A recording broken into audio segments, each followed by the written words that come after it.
Financial engineering की दुनिया में दूसरा वीडियो लेके आया हूँ। ये भी थोड़ा सा भूमिका बनाने का ही वीडियो है।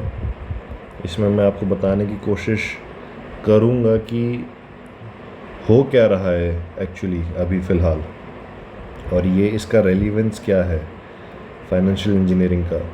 भूमिका का मतलब ये नहीं है कि एक ऐसे ही कोई नॉर्मल सी वीडियो है, इसमें भी काफ़ी कुछ इम्पॉर्टेंट चीज़ें आपको सीखने को मिलेंगी।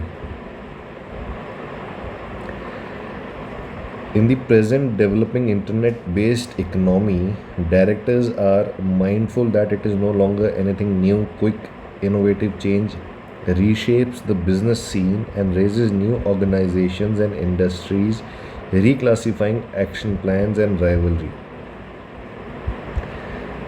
जो अभी फास्ट ग्रोइंग इंटरनेट इकनॉमी है, इसमें बिजनेस लीडर्स को ये समझ में आने लग गया है कि जो टेक्नोलॉजी है ये कॉन्स्टेंटली चेंज होती रहेगी, एक कॉमन है। These changes reshape industries. इससे क्या होगा, इंडस्ट्रीज़ में चेंजेस आएंगे, प्लस बिजनेसेस में नए चेंजेस आएंगे, और प्लस क्या होगा, redefining competition and business model. Competition जो है उसकी डेफिनेशन चेंज होती जाएगी और बिज़नेस मॉडल्स जो हैं वो चेंज होते चले जाएंगे।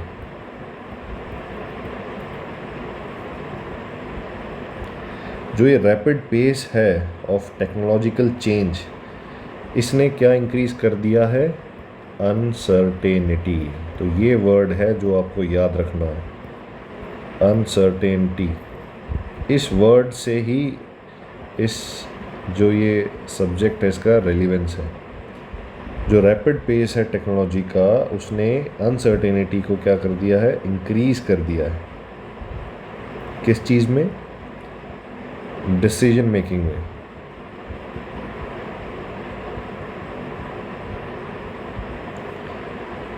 which places a greater emphasis on managing risks in business operation। इसके कारण क्या हो गया है, रिस्क्स को मैनेज करना, रिस्क्स को मैनेज करना बहुत ज़्यादा इम्पॉर्टेंट हो गया है। किस चीज़ में, बिजनेस ऑपरेशंस में। रिस्क एनालिसिस के ऑब्जेक्टिव क्या है,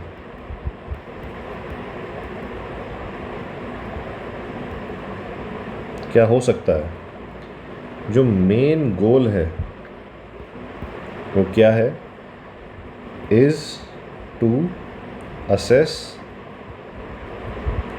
अनसर्टेनिटी।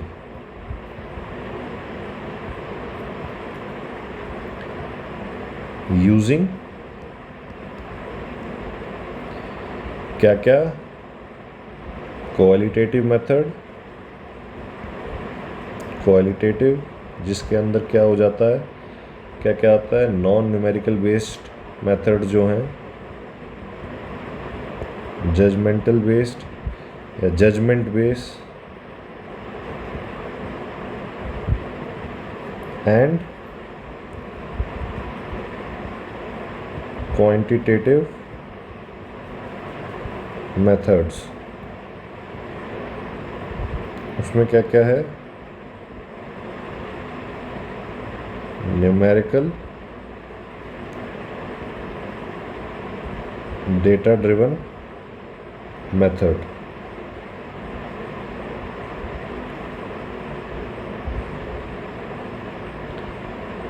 अब ये जो मेजर कर रहे हैं हम अनसर्टेनिटी को, मेजरिंग अनसर्टेनिटी, इसमें टर्म्स को याद रखना है। लगेंगे आपको एक जैसे, बट वो अलग अलग हैं। तो मेजरिंग अनसर्टेनिटी को वॉलेटिलिटी बोला जाता है। इसको आप याद रखिएगा। वॉलेटिलिटी का मतलब measuring uncertainty.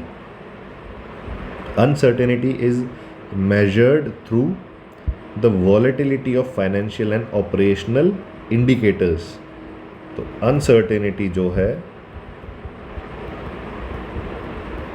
is measured through the volatility of financial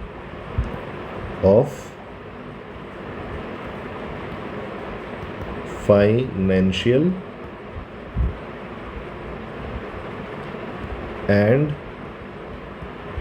operational indicators, जैसे कि like stock prices,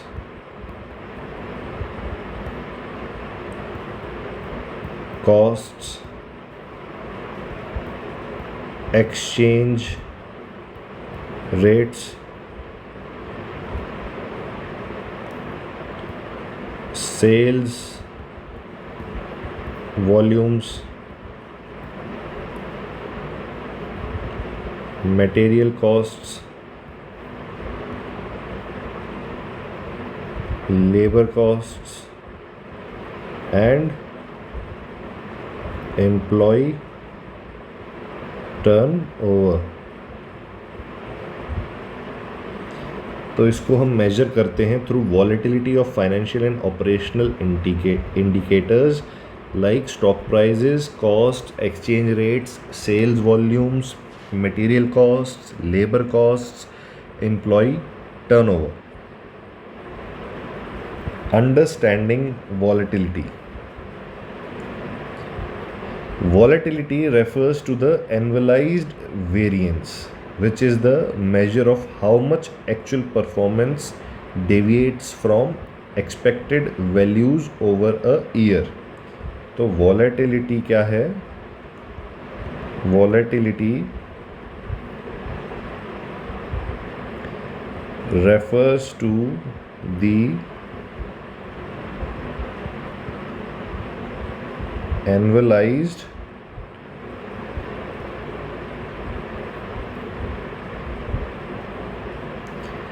variance, इस वर्ड पे ध्यान देना, annualized variance which is the measure of how much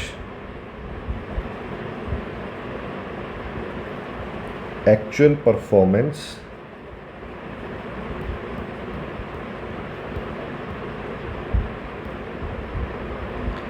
deviates from expected values over a year. तो volatility refer करती है annualised variance को, जिसका जो है कि जो होता क्या है, विच इज़ दी मेजर, जो कि मेजर है of how much actual performance, जो एक्चुअल परफॉर्मेंस है वो कितना डेविएट कर रही है किस चीज़ से, फ्रॉम एक्सपेक्टेड वैल्यूज़. ठीक है, एक्चुअल परफॉर्मेंस क्या होनी चाहिए थी और एक्सपेक्टेड वैल्यू क्या है, इससे डेविएशन क्या कितना है, उसको हम क्या बोलेंगे, वेरिएंस. इस रैपिड चेंजेस के कारण क्या हो रहा है, rapid changes in business operations lead to deviations from expected financial and operational performance. तो रैपिड चेंजेस हो रहे हैं, ये आपको पता है. इससे क्या हो रहा है, लीड टू डेविएशंस. डेविएशन किस चीज़ से, from expected financial and operational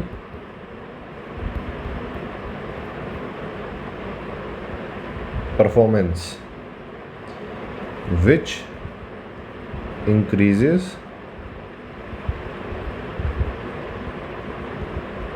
volatility, तो इससे क्या हो रहा है, हमारा वॉलेटिलिटी इंक्रीज हो रही है।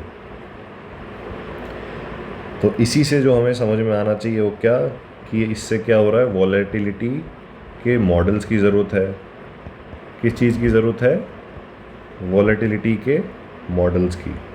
तो वॉलेटिलिटी के मॉडल्स क्या करते हैं, are design to track historical, ये क्या करते हैं, ट्रैक करते हैं हिस्टोरिकल वॉलेटिलिटी को। किस चीज़ को, हिस्टोरिकल वॉलेटिलिटी को, उसके पैटर्न को ट्रैक करते हैं और यूज़ करते हैं इस इंफॉर्मेशन को, यूज़ दिस इंफॉर्मेशन किस चीज़ के लिए, to predict future events, to predict future events. Reliable volatility forecast का इम्पोर्टेंस क्या है, रिलायबल वॉलेटिलिटी फोरकास्ट, इसका इम्पोर्टेंस क्या है। If volatility forecasts are reliable, it becomes easier for business to guard against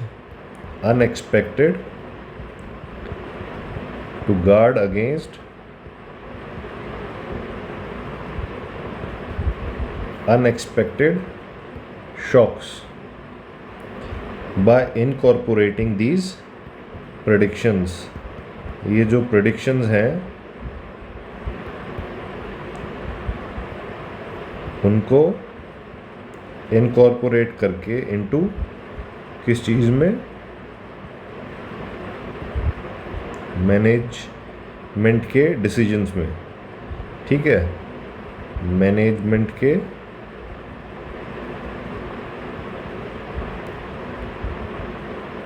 decisions में इनकॉर्पोरेट करके।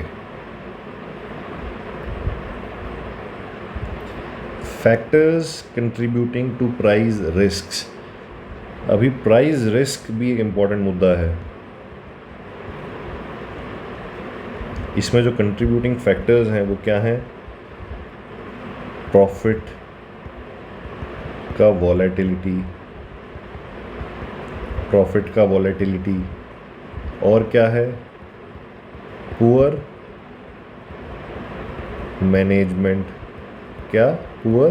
Management, और क्या, industry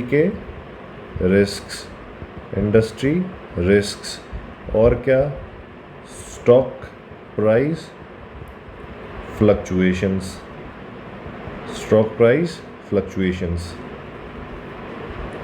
risk in small versus large companies, अब ये भी एक इम्पॉर्टेंट मुद्दा है, स्मॉल वर्सेस लार्ज कंपनीज के रिस्क।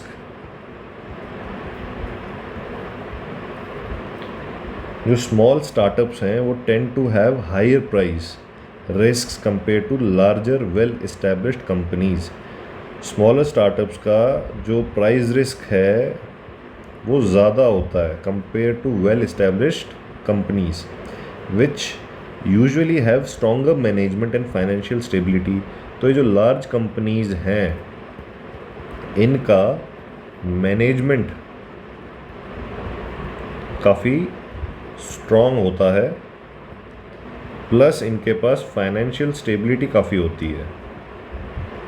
तो इसके कारण इनका प्राइस रिस्क जो है वो क्या होता है, कम होता है।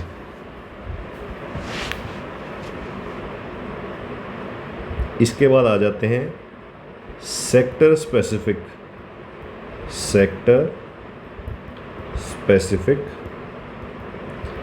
प्राइस रिस्क पे।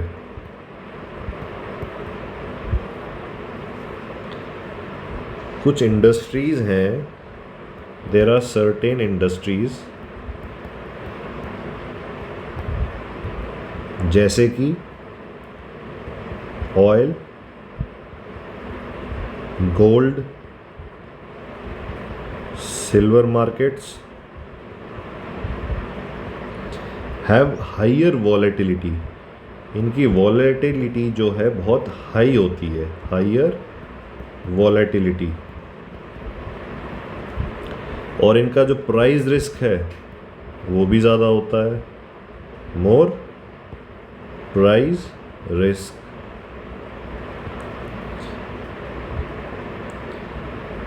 These commodities are sensitive to global factors।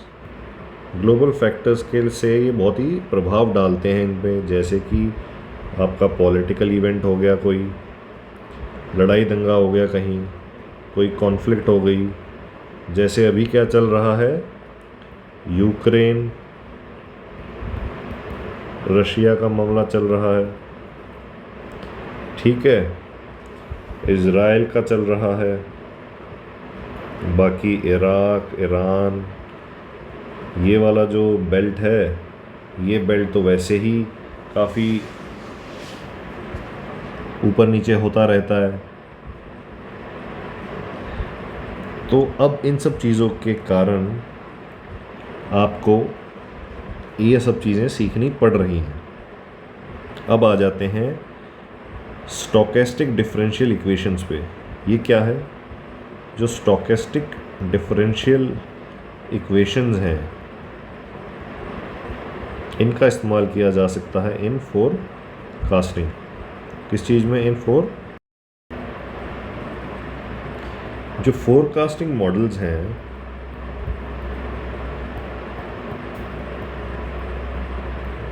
Forecasting models must explicitly account for uncertainty. They must account for uncertainty. जो ये स्टोकेस्टिक डिफरेंशियल इक्वेशन है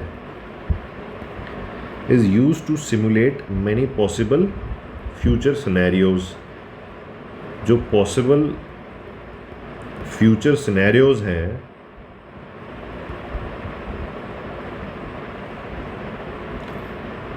उसको सिमुलेट करता है, कई सारे आपके सामने दे देता है। इसके दो मेन कंपोनेंट हैं, टू मेन कंपोनेंट्स। क्या क्या?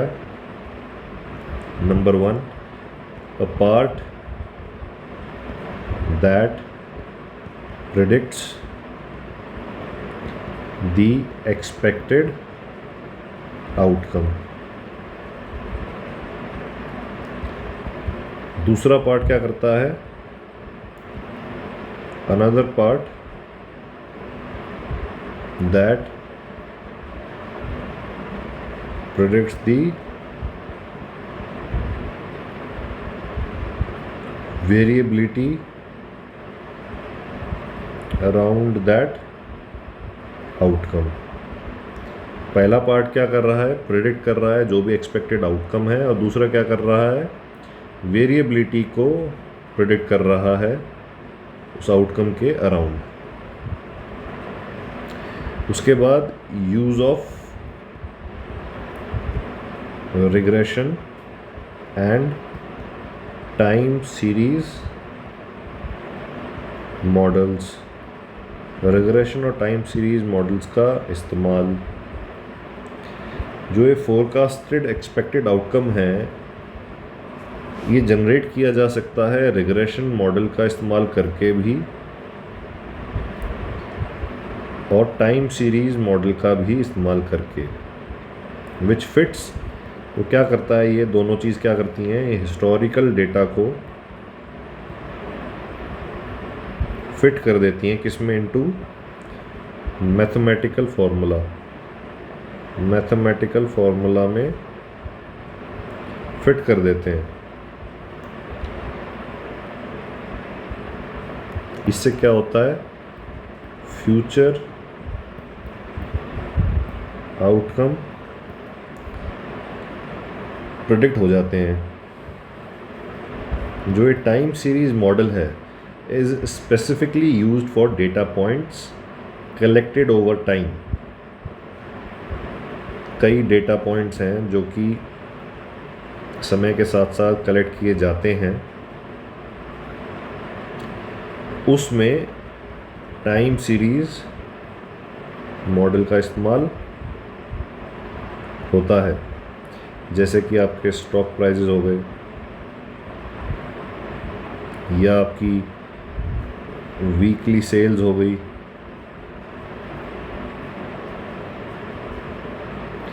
अब बात करते हैं वेरिएंस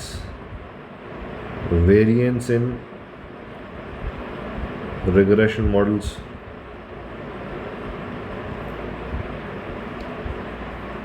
वेरिएंस क्या है? वेरिएंस किसको बोलेंगे आप? Measure of unpredictability. measure of unpredictability is often displayed as constant value, representing how much the historical data has fluctuated from the average. Average से कितना ऊपर नीचे हुआ है हिस्टोरिकल डेटा। एग्जाम्पल के तौर पे हमने फोरकास्ट अगर किया हो किसका? वीकली सेल्स वॉल्यूम का।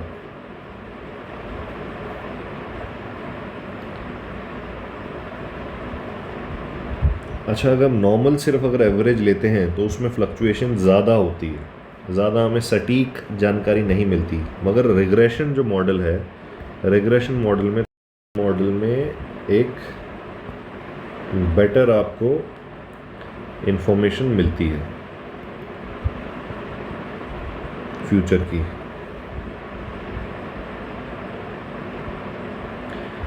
इसके लिए जैसे कि आपने मान के चला कि आपने कुछ हिस्टोरिकल पॉइंट्स ले लिए, हिस्टोरिकल डेटा ले लिए।